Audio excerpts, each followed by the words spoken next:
promise you, we were saying, boy, stop.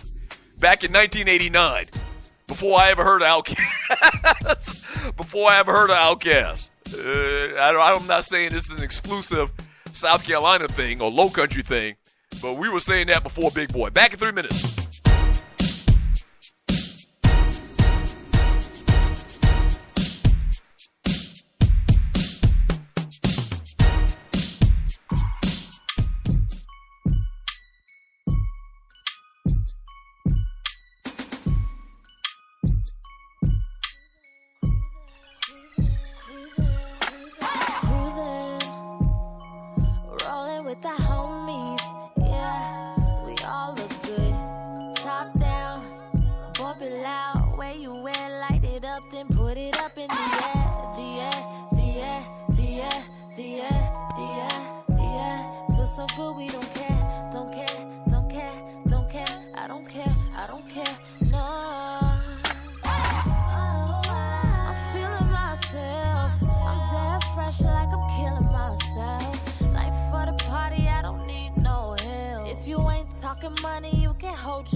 Welcome back to the Doug Stewart Show. Throwback Thursday, 1985, the great Sheila E.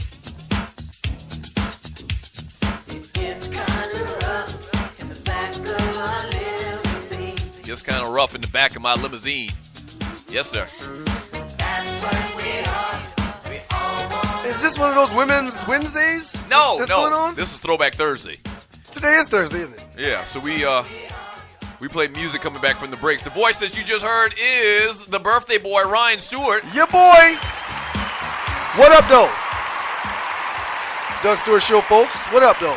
So let me get this straight. I'm hurting. That's what I am. You got alcohol dead last night, huh? I got twice a year. I'm good for twice a year getting, I hope my kids aren't listening, shit-faced drunk. And last night, fortunately for me, I wasn't driving around thanks to Uber and my wife, and I got shit-faced drunk. You turned 44. Let me make sure. That's right, Jay-Z. Yeah. Jay-Z. Oh, okay. I got you. Yep, 44. Yeah, man. Happy birthday. I gave you a birthday shout-out on the show yesterday, man. Did you? And I told a story about how we went to the waiting room in the hospital, and you were in the room with all the little white babies, and I picked you out clear as day. That's my brother. How you know that's your brother, Dougie? He's the only black one in there. Already really dark-skinned, too. 3 hours out the womb. Right. Yeah, man. Had a good day yesterday, man. And today's show is titled Winning. And it's not just because I think Conor McGregor and Floyd Mayweather, are winning, both of them, even though one of them got beat down. We'll talk about it in a second. But I realized yesterday, man, after talking to my mom, that I, too, am winning, sir. In what regard? Just life. Right. Yeah. this goddamn thing called life. Right. Yeah, man. I got 3 beautiful children. Right. I mentor a lot of youth. And I play golf just about every day. Yeah, somehow. That sounds like you're winning, man. Somehow, by the good grace of God. Hey, my mic went out. My mic went out. Go ahead. My mic went out. Go ahead. Is this thing on? No, it's good. No, I'm not going to talk until somebody texts me. No, it's good. It's good. I see your levels on the board. All right. Yeah, somehow by the grace of God, man, the bills get paid every month. I still hadn't quite figured it out. Right. But it does. Right. But it does. So I'm looking forward to chopping it up with your man here for the next hour. Now, you know what? I actually brought you in a little bit earlier. Oh, you did? Okay, that's fine. Yeah, because the reason I wanted to bring you in, man, I'm talking about the top 5 upsets in sports history. You know, Rollie Massimino, the head coach of Villanova, who upset Georgetown in '85, died yesterday at the age of 82. So it started me thinking about upsets in sports. 82 is a good number. Yeah. Yeah. I mean, you lived to 82. That's a good run. That's a good number. In this day and time. That's a good number. And so, number 1 on my list, man, where are you at? Because I got a little story to tell. Where are you at February 11th, 1990? This actually was a Sunday night when Mike Tyson got knocked the fuck out by Buster Douglas. Wasn't I watching it with you somewhere, man? 1990? I can't remember. I can't remember. February. No, I couldn't. You were in school. Right, but I was home. You were home. I was home. I actually watched the fight at Yvette's house. My girlfriend at the time. Which you know Yvette. Oh, Yvette, yeah. I mean, I was going with this young lady, and Ryan was going with her sister. So it was 2 brothers going with 2 sisters. Yep. And I was at her house. Any given night, that trailer would be shaking like it's good times. Hey, keep that quiet, man. These people got kids. Yeah, I understand, man. But that's 30 years ago, man. Yeah. It literally is 30 years Whoever ago. they're married to now, yes. We used to ride your old ladies out at the same time. One side of the trailer was Doug, I was the other side of the trailer. Knocking it down. MJ used to work late. Didn't care. No, seriously, man. God seriously, bless you, stop this. Stop what? Stop this. All right. Stop this. All right. So 1990, that's the year I pledged. But we didn't go over until April. So February, I used to come back and forth home because I was whooped. Mm-hmm. And I was at Yvette's house, and it was on. The fight was on. It was like a humbug. Right. Oh, Tyson fighting. Why was it on Sunday? I don't understand that. No idea. But the date is showing on Wikipedia is February 11th, 1990, and I went back and looked on the calendar. That doesn't sound right, though, man. It had to be a Saturday, man. It says Sunday. Okay, I believe you. for whatever the case, if it was Saturday or Sunday, I was at Yvette's house, and we had it on the TV, sitting on the couch, and it was like, oh, who's this guy Tyson fighting? I didn't know Tyson was fighting tonight. We didn't even know. It was so little fanfare about it. Mike didn't know either, man. And Mike Tyson got knocked the fuck out. It hurt. That hurt. It was traumatic. Yeah, when he hit the canvas, it was like, what? At that point, he'd never been on the canvas before. No. Not even close. No. Not even close. Right. So he'd never been in a fight. And when Buster Douglas came out fighting, throwing them tree trunk arms and connecting, and when Mike fell, it was like, oh my God, he's human. Yeah, because he wasn't human to me, man. So Brian Hill, he reminds us that the fight was in Japan, and they're like a day earlier. That's probably why it was on. So that's why it was on Sunday. Okay, it was Saturday there. But I can see it like it was yesterday. We were on the couch at their house, at Yvette's house, watching, and like it was just on. Yep. And like we may have even stumbled upon it. Right. Like flipping the channels. Oh, look, there's a fight tonight. Yeah, look, Tyson fighting somebody tonight. Right. And thinking there's going to be another uppercut knockout where he almost killed somebody, and he lost. That had to be the top of the list. There's nothing. No, that was number one. There's no bigger. That was number one. That was number one. Number two was Duke beating UNLV. Yes. That was number two. Number three was Villanova beating Georgetown in 85. Number four was App State beating Michigan in football. And I think that, honestly, knowing that your heart lies with Georgetown, I think that game, the App State-Michigan game, even though I think that could go ahead of the Georgetown win. Right. Now let me tell you. Let me see Georgetown lost, sorry. Let me see if you agree with me. That shouldn't happen.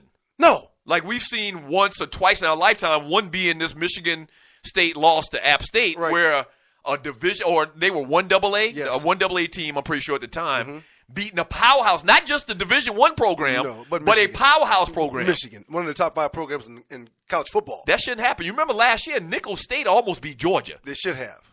But Georgia didn't matter then, but Michigan has always mattered.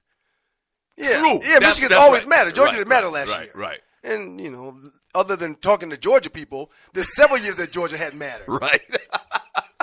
For some reason, they're one of the programs that think they should win a title every year, and it's just not the case. That was a shot. Was that me or you? I apologize. That's all good. Do you get fined for that in here? No, we don't have money to pay fines. Yeah, but Michigan should never lose to App State. But again, the dichotomy of football has changed when it comes to superstar players going to the top 10 schools. It doesn't happen anymore.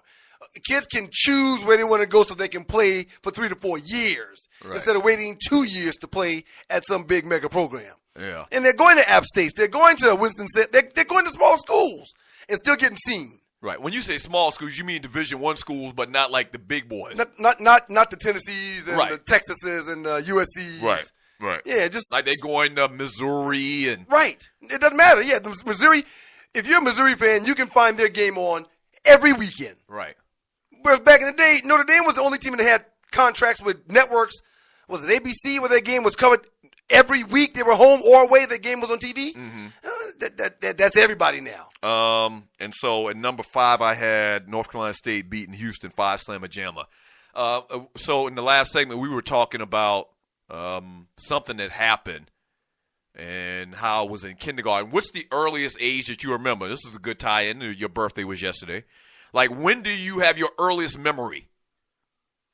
Kindergarten, 5, 6 years old, 4 years old? How old was I when Notre Dame was in a bowl game and me, you, and Dad watched it in that front room?